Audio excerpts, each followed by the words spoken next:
Why do so many women try to test their men constantly? It's an evolutionary thing. It's an evolutionary thing because here's the reality. We are designed to have children with men, and childbirth is potentially fatal. We die from childbirth if we were left in, our natural habitat.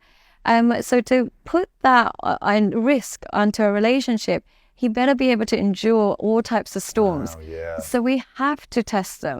So we have to, unfortunately, test them. We have to test, are they going to be faithful? Are they going to be financially stable? Are they going to be able to have their own boundaries? We push.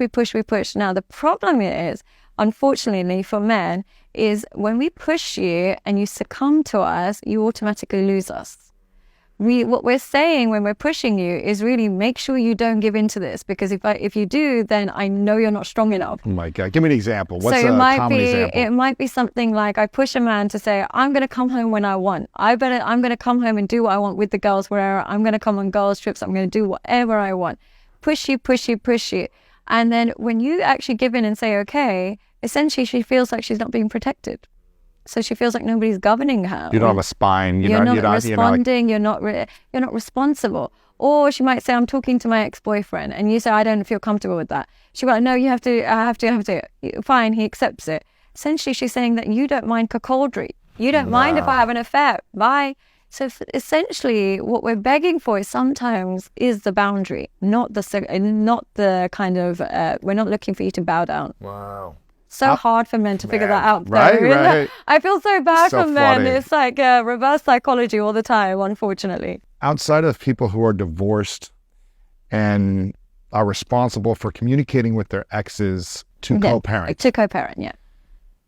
Do you think it's possible for a man or a woman to speak to an ex-partner as a friend while they're in a new relationship and it not be an issue?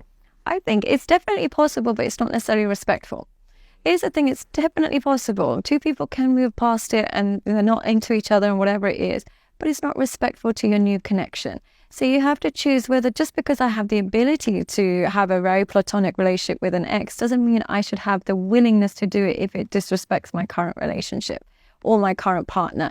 Now, if your partner's okay with it, maybe that's different, but I just think you should be self-regulated enough to know where your values are based. And when you enter a relationship, a part of that should be to respect it enough to let go of relationships that don't serve the new relationship in a way that's going to be constructive. What do you think? I think that's right. Yeah, I was going to ask you, do you think a man or a woman who is not liking if their partner is speaking to their ex relationship, does that mean they are jealous and insecure, or actually they have self-esteem? I think it's an element of boundaries. I think it's just a case of, I think we naturally desire partners who are self-regulated. We naturally want a partner that says, oh, I'm in a relationship now, I love you and I care for you, but I'm in a relationship and I don't want it to affect my new partner.